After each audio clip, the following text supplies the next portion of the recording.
Hey, it's Matty Trump at mixandmastermysong.com. Today I'm going to go over the difference between mixing and mastering. I've had a lot of clients hit me up over the years saying, hey, I just need my song mastered, but then they've come to find out that it's not even mixed yet. So it's really important to understand the differences between the two processes. Now, we'll go over it a little bit on the screen so you can see kind of what's happening in the two different processes. But basically, mixing is taking all the different elements of your song, and that's including the kick, the snare, the hi-hat, the keyboards, the guitar, and then your vocals, your verse, your chorus, all those different stems or tracks, people call them both the same, and blending them together to make the song sound the best it can. And that can entail EQing the separate elements, EQing the kick, EQing the snare, compression, reverbs and delays and other like modulation effects, and basic levels and panning, and making everything fit together in the best way it can. Now after that, you bounce the song or bounce the track, and you have a stereo beat, which is your mix, your final mix.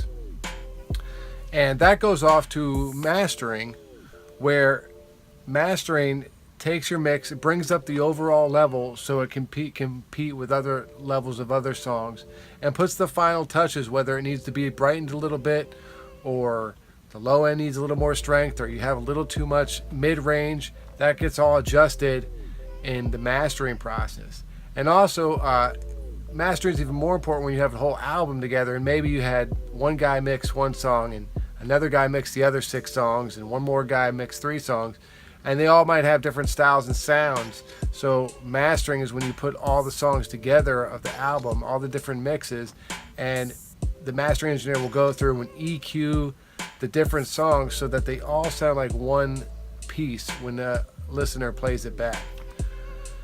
So that's kind of the gist of what mixing and mastering is. I'm just going to go through a mix with you guys so you can kind of see what happens, and then we'll talk about the master too. So let's check it out right here. So the mix is right. This is the mix for a song I mixed already, actually, for an artist named Ten Buick, and it's called New York Bangers. It's a song off his new album, and it's pretty dope. And it's just like kind of a real kind of freestyle hard rap song. So you can see everything separated, and maybe if I make this bigger so you guys can see everything. Everything he sent me was separated. So you have the kick here by itself, then the snare, and the kick and the snare and the hi-hat and everything, tambourine, tom-tom crash. So then now I got all my drums.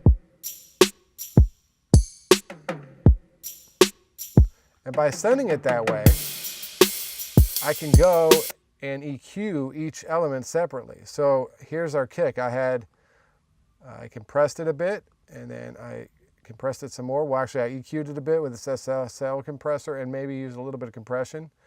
And then I used another compressor here, and then the Pultec EQ. Now, knowing me, what I probably did here was, what you can do in Studio One is split it.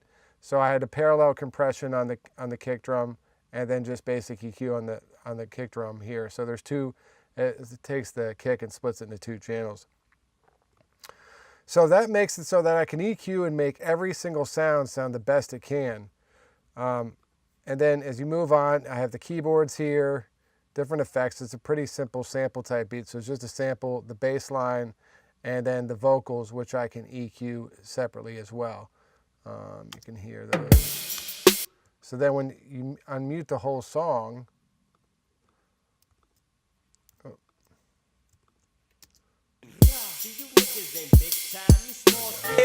You some Paul Bunyan rappers telling tall tales. See, your crew was never. So now you got everything there, and the whole song was blended together with the different levels. You can see how each fader's different levels, and the panning was pretty much all set. Didn't need to do a whole lot in the panning, but all the levels are changed, and it comes together as one full song. So after we were done that and mixing it all together, then it gets bounced, and it becomes a stereo track. And then And if you're using Studio One or whatever, like I tend to use for mastering, I start to use a new project. And we can just call this anything. Click OK. And then it comes up as the 2-track editor, which is a great feature. So now you have this 2-track editor, and we'll just take any audio file just for examples. Find something real quick. And then you would put, so here's the final mix, just like we finished 10 song and now it's here.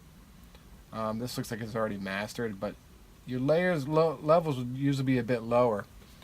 And in here, now we can do our final compression, maybe boost the EQ a little bit if it wasn't enough in the mix. And add some of the outboard EQ, which always sounds great, and the outboard limiters and stuff.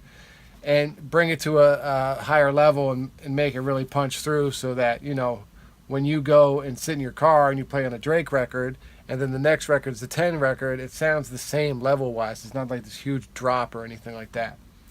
So that's basically the difference. Hopefully that can, you know, help you guys understand maybe what your needs are.